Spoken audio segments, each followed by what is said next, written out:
Good morning. Welcome to Friday Chapel. We're so glad that you are here, those joining us here in the space, those on the live stream. A special welcome to friends and guests who are on campus for Christmas at Luther Weekend. Know that you are welcome here, whoever you are, whoever you know yourself to be, whoever you are becoming. A couple announcements about upcoming events in the next kind of week of our life together. This Sunday morning at 10 o'clock is our annual Jazz Lessons and Carols worship, which takes place in the Noble Recital Hall across campus in the music building. All are welcome. Worship begins at 10 with coffee fellowship starting at 9:30. Then this Monday is already our last fika, coffee and treats of the semester. So join us during chapel break outside on the CFL steps. Monday is also our last Emmaus Communion worship of the semester in the recital hall here at 8 p.m. All are welcome. Our Wednesday chapel next week is here in the main hall. It'll feature music from our advanced conducting classes. And then Friday chapel next week will be in the Union, and it is our annual Kwanzaa chapel. And so we will gather in the Union for chapel and then refreshments following.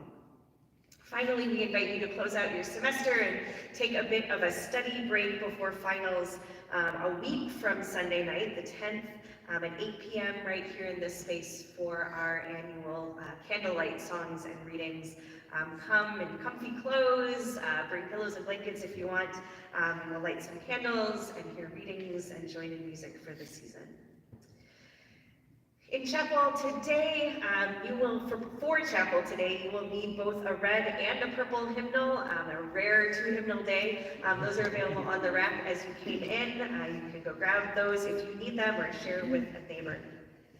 Our chapel speaker today is Senior Katie Bevers, and she is here for real. We are excited to be able to have rescheduled her from last week when she was sick. So we are so grateful for you and your words today. As you begin now, I invite you to stand as you are comfortable and able, as we get grounded and centered for worship. As you are standing, I invite you to find your balance, to feel the ground beneath your feet as it supports you.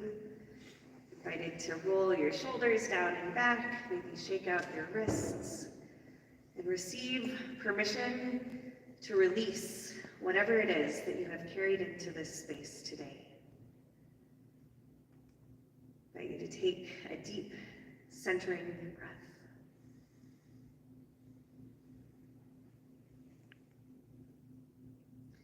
God of gods, we are here to find a word of grace. We are here to renew our faith. We are here to rekindle our hope. We are here to receive love. May these things bloom and grow in our hearts and in our world. Amen. Our opening hymn today is in your red hymnal. It's number 272, Lo, How a Rose Ere Blooming. Number 272 in your red one.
this is my ode to the Midwest.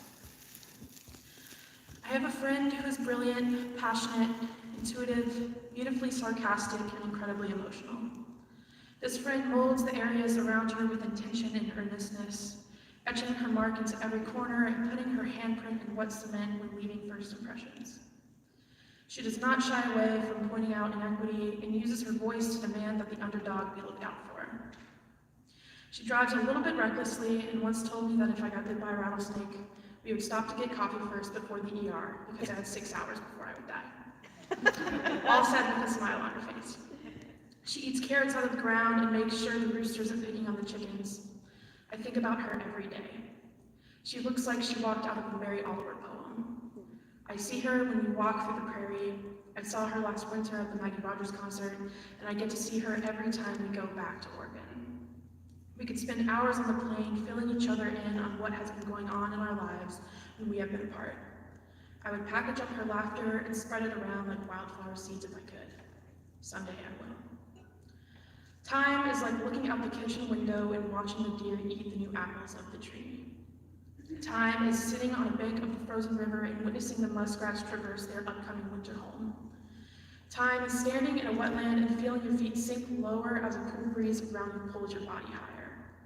Time is not any different than standing in the Bevers studio, watching the blue fade away and the pinks, oranges, and sweet reds take over the sky at 4:30 in the afternoon. Time is a landscape. The only thing it is not is linear. I first experienced and embodied this when I was 18 and sent my Subaru cartwheeling into a ditch along the interstate. The sound of rumble strips will haunt me, the cessation of my mom trying to steady the wheel from the passenger seat, the internalization that never again will I coast along in the fast lane. The milliseconds between realizing that I was actively about to crash into the mud-filled ditch and the first impact felt like hours. Like stop-motion animation where I could have leaped from the car, pushing my mom out with me and running all 30 miles back to my house, across the bridges and through the faded marsh grass that creates the winter landscapes in the Lowcountry. All before I brushed my hair, queued up my favorite song, and adjusted my GPS. I had time to rebuckle my seatbelt. I could have done all those things. Then I would get back into the car and finally make impact with the ground. It was only milliseconds that could last a lifetime. Interstate, hydroplane, ditch. When my eyes finally opened, they burned in muddy water. It felt like someone had hit me in the back of the head with a baseball bat and then vultures had come and made a mess of my scalp and my skin. All my windows were blown out and my windshield was on the verge of caving in on us. Aside from the mud caked into her hairline and creases on her face, my mom didn't have a scratch. Time is a landscape. 4 years later, I can feel the grit in my mouth and the ceiling of the emergency room that I was forced to stare at for hours. This Mary Oliver friend of mine, the one who would stand outside of Planned Parenthood with a rainbow umbrella, her name is Anna. In July of 2022, Anna died in a rock climbing accident, doing something she loved most in the world. She was just about to turn 23. I feel her presence in the wind, I hear her rushing over the rocks in the river, and I see her when I close my eyes and I can still taste the lemon cookies that she perfected. Time is a landscape and Anna is not gone. As my time at Luther is swiftly coming to a close, I have been trying to document this time by taking cold walks with a flushed face or soaking in the warmth from the wood floor of Studio One. As days go on and more signs of Christmas appear, telling me it is time to go home. To go back to the faded marsh grasses and the wet sand that holds the tracks of my body when I dance. The more decorations that go up, I think of Anna's family having to endure a second holiday season without their beloved. I think of my mom waiting for me to return for mine. I think of all the glory-filled, extraordinary, divine, dynamic women who exude power and light, who shape me. At Luther, in Oregon, from Georgia, all the way back to South Carolina. I thank you all. I would not be here without Anna. Her spark of taking ownership of her own story caught me on fire and set me up in flames.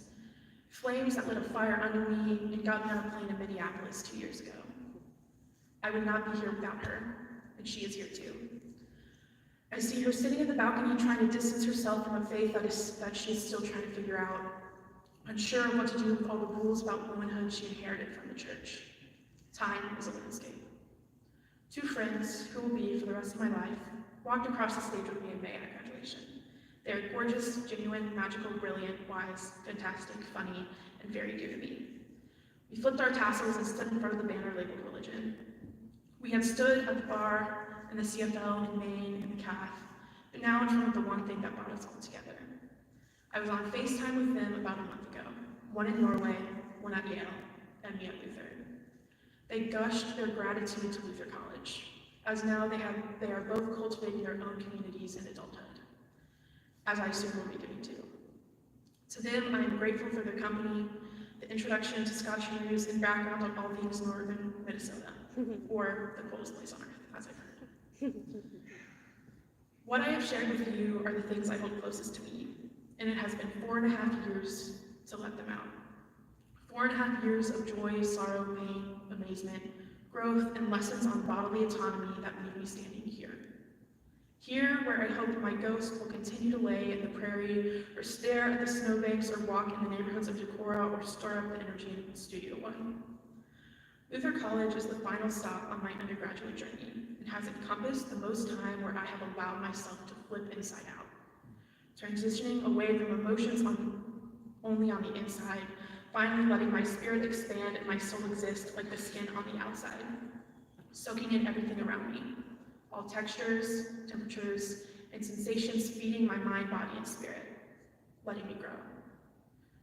The tragic death of a beloved friend, like a car wreck, has a recovery from grief that comes with it. With grief comes a brand new emotional vocabulary. Over the last 4.5 years, I have shifted to open myself up to that a little bit more every day. My time here is like a landscape. Instead of packing up and moving out, I am simply being herded like sheep by a cattle dog, headed to another part of the vast universe where Barrett, Nathan, and Anna are waiting for me. Thanks to this beloved community, I have founded Decorah, Iowa. Amen.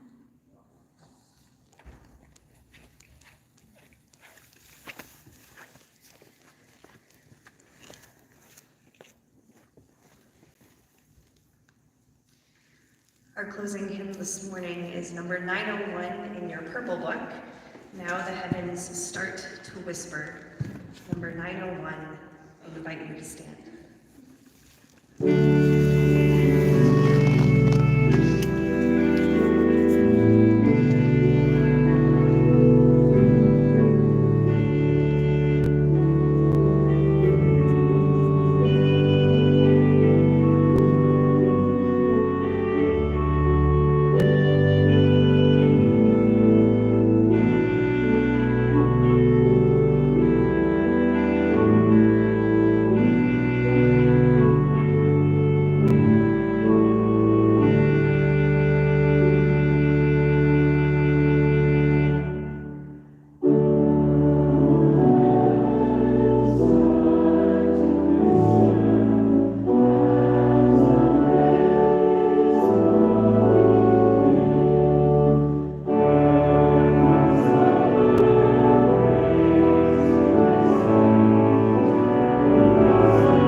may the God of creation hold you close in this and in all times, nourishing seeds of promise and hope in your heart. Amen. Go in peace, grow in love. Thanks be to God.